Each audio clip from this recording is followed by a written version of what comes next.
Today we have a showcase, a heavyweight matchup sponsored by Custom Speaker Pods. It is the Battle of the Bulls 300 watt heavyweight showcase. Now let's meet our competitors. First up, we have the DS18 ZXi 6.4 BM. This is a 300 watt RMS rated speaker at a price of $105 a pair. With a FS of 190, a high pass crossover of 152, and it only takes 22.5 watts to get it at 110 decibels. Reach for the sky with the Sky High Car Audio MR64. This speaker has already shown to be a massive contender in previous testing with the 300 watt RMS rating. This speaker only needs 16 watts to reach 110 decibels and has an FS of 114. Let's see how it fares. Next up is the carbon fiber, the PRV6MR 400CF. This speaker has the largest RMS rating in the competition, and it also has a FS of 131, a high pass crossover point of 109 hertz, and it only takes 20 watts to get it at 110 decibels. Coming up next is the 65 V2, made by Defbonds, but created by Down for Sound. Now this speaker's where things get a little different, with the FS of 89, a high pass crossover set point of 154 hertz, and only 6.2 watts to reach that 110 decibel point. If he dies, he dies. The Ivan Drago of the competition, the Pride Solo 306.5. This speaker has a wide frequency range, a field replaceable cone, and only takes 4.4 watts to get that 110 decibel mark. This one's crazy. Tune in to find out. Is that Edgar? No, man, that's Arnold. It's the Defbonds Arnold APM67AC. Born in Russia with 300 watts RMS. With an FS of 116, a high pass crossover of 130, and only 6.2 watts to reach 110 decibels. But will this speaker bring the apocalypse? Join us as we find out with real data in our heavyweight showcase.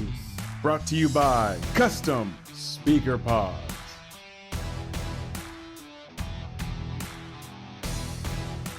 Thank you, Anthony, and welcome everyone to CSP headquarters located here in beautiful South Carolina. We are in the arena that is my messy office. So get ready for a boring event that is full of data and not worthy of the awesome intro that you just witnessed. Let's get right into it. What is a heavyweight speaker? Heavyweight speaker is the drag racing car of speaker designed for one purpose and one purpose only: to take a lot of power and be loud AF. But to do this, a couple things have given up. Typically, these speakers do not have a linear frequency response. They play a higher frequency range and they have higher distortion. Jumping into the action at 100 watts, looking at all the competitors side by side, we see impressive output numbers from the lowest of 111 decibels all the way up to 132 decibels. While these speakers are loud, we need to take a look at them individually to see how well they sound. Starting out with the DS18 Pro ZXi, while it does put out impressive numbers at 122 decibels, at 4500 hertz, it does have a very nonlinear frequency response with a huge loss in output from 500 hertz up to about 1500 hertz. The top end rolls off at about 7800 hertz and the bottom end rolls off at 183 hertz. The Down for Sound 6.5 V2, while it has one of the loudest outputs at 132 decibels at 9000 hertz, it does have a painfully unlinear frequency response with a large dip in the output from 500 hertz up to about 1100 hertz. This rising top end means that it may be very unpleasant to listen to for long periods of time, since it does have more output at the higher frequencies.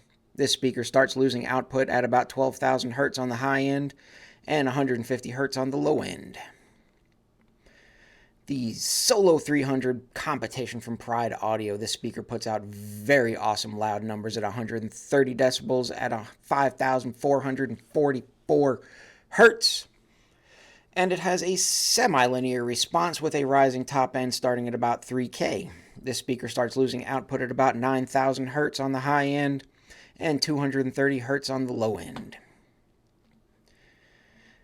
The Defbon's AP M67AC Arnold has a very linear response with a rising top end starting at 2700 Hz and a max output of 130 decibels at 7800 Hz. This speaker starts losing its output at 10,000 Hz on the high end and roughly 160 Hz on the low end.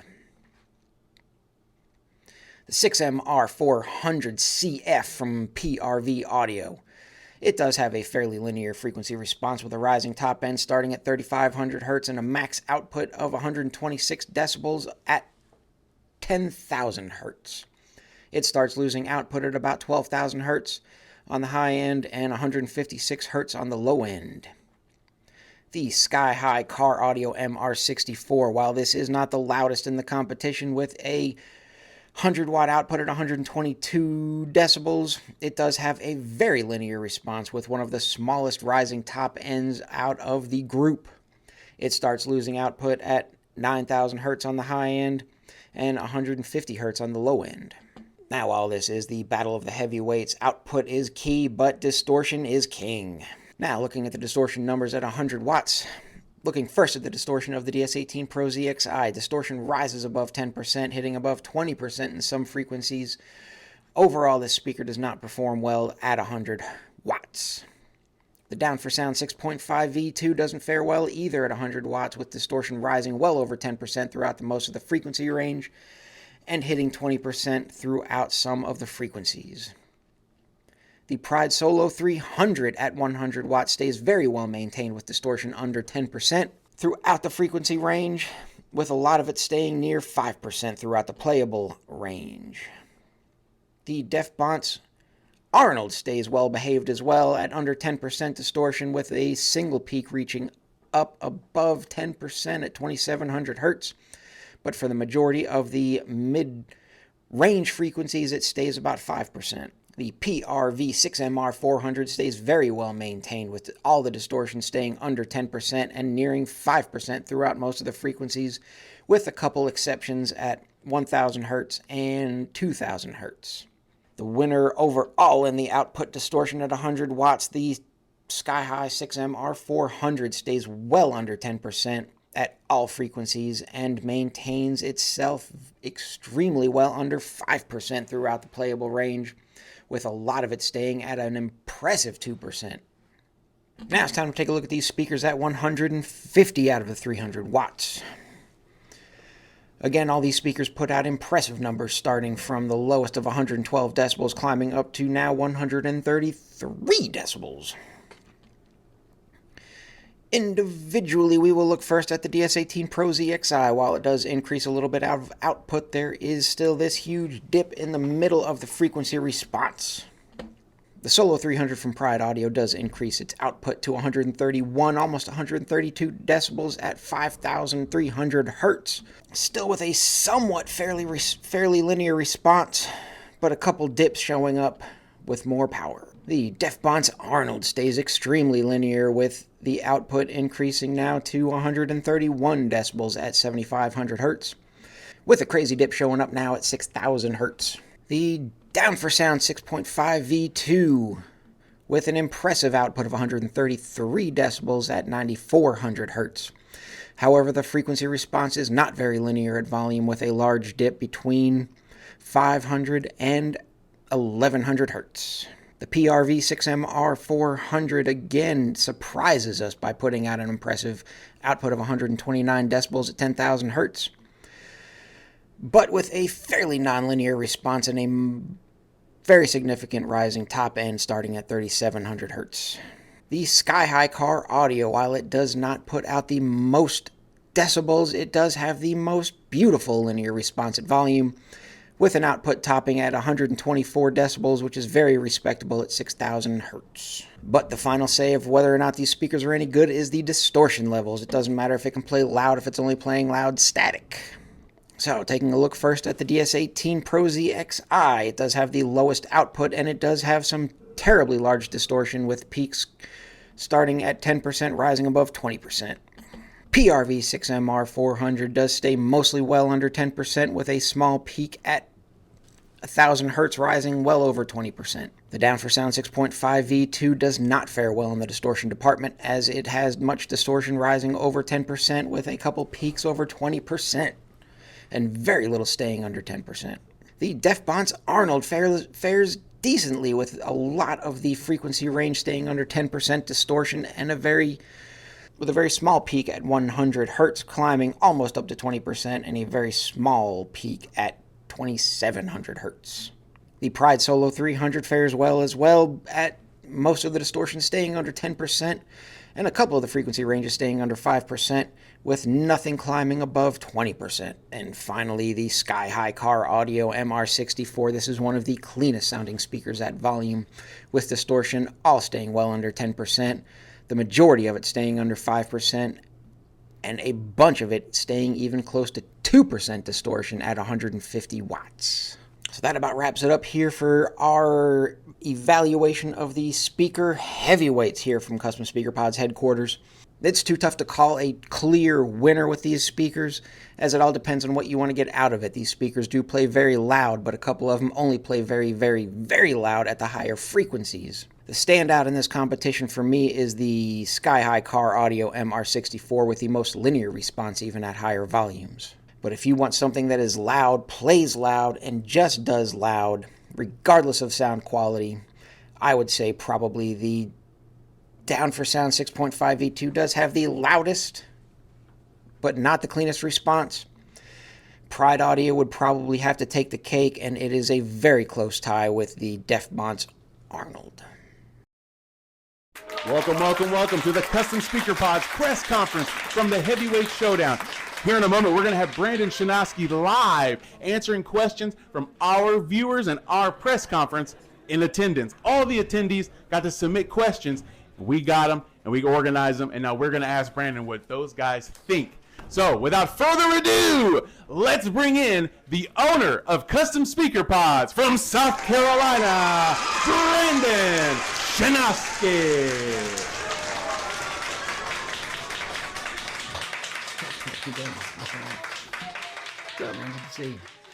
Yeah, all right. So first of all, I just want to say thank you to all the competitors for taking part in this competition, even though it really wasn't a competition per se, but it was just a good display of how everyone performs. So yeah, let's take some questions. Hey, go ahead. All right, now our first question from the press. I noticed that you only tested up to 150 watts. But a lot of the contenders are 300 to 400 RMS. Is there any particular reason for that?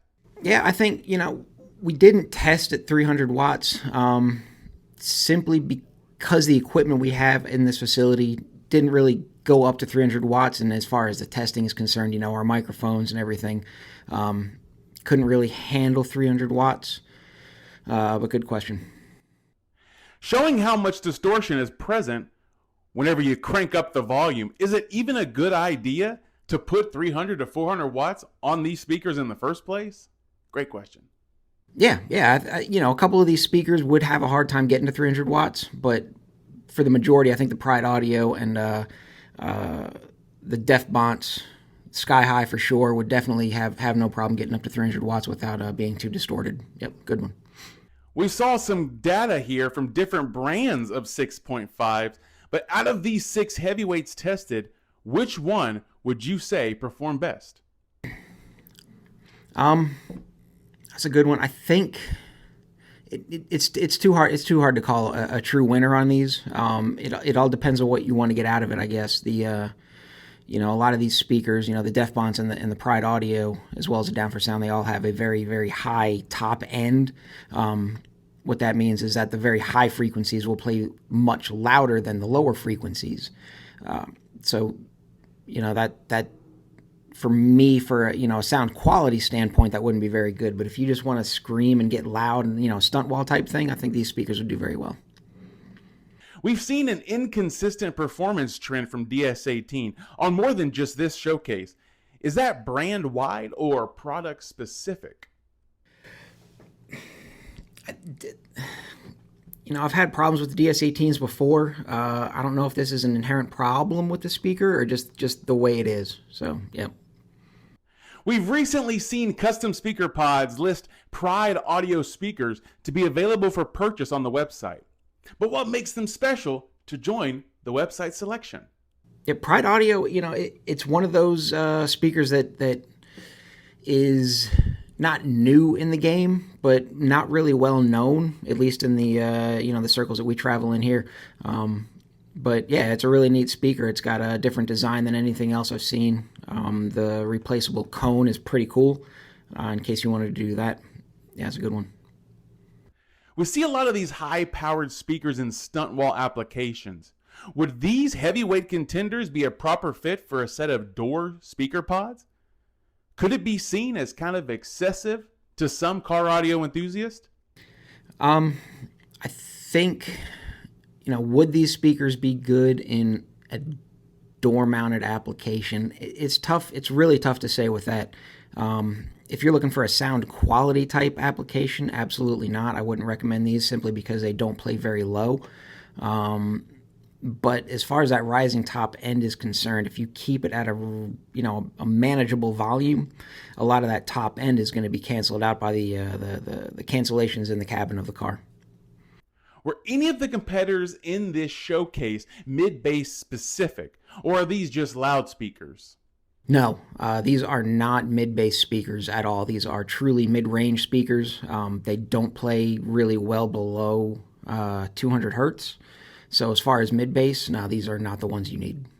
Do these full-range speakers with the wide frequency response, do they need tweeters? And what tweeter should go with them?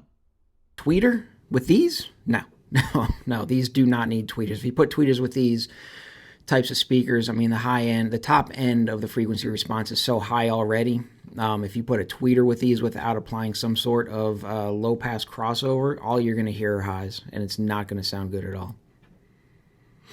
How did Down for Sound and Def Bonds, how did that speaker collab come into play? No, I can't comment on that. Typically, what color sounds the best? From a sound quality aspect, which color would you prefer the speaker? Typically blue, sometimes, if not red. Yep. Out of all the days that you test speakers, which day would you say is your favorite day? Thursday. Yeah. Is having more sound or proper sound in your ride more important than adding rims and fancy LEDs? God, these questions are so tough. I don't want to answer that. Yeah. We see distortion percentages all over the data, but truthfully, what percentage of distortion should we really be trying to stay away from? What percentage is acceptable? That's a great question. As far as distortion goes, anything over 10% starts to get audible. I know a lot of the SQ guys will say, 1%, 2%, but for this crowd, this audience, I think that anything above 10% starts getting audible. Anything over 20% is just static and you don't want to hear it. A good one. Where did all of these speakers come from? Did you buy them all, or were they sent over to be evaluated and tested? Yeah, I bought the majority of these speakers. There were a couple that were provided to me by the manufacturers. Pride Audio, of course. Thank you, Alexi, for that. But yeah, I'm trying to stay as unbiased as possible, but still maintaining, my integrity as well as not, bashing any companies, especially since, these guys feed their families with these speakers and stuff. And I want to make sure that not only is the data correct, but I don't want to come out bashing any companies because, we're all out here to make money in this way. Yep. All right. Thanks again, everybody. Hope y'all enjoy yourself. Have a good, safe drive home. And, we'll see you at the bar later. Peace. And that concludes our press conference. I want to thank everybody who came out here. We had Brandon, that was excellent, the owner of Custom Speaker Pods. That's a huge deal. I have been Anthony from Bangin Bros, and I'm a huge supporter of Custom Speaker Pods, and I want to tell you guys to make sure to subscribe to Custom Speaker Pods here on YouTube if you don't want to miss any of the hot upcoming action coming soon. And don't forget to follow Custom Speaker Pods on Facebook, Instagram, and TikTok so you don't miss any episodes of the speaker testing series. Thank you guys for tuning in. Y'all drive home safe.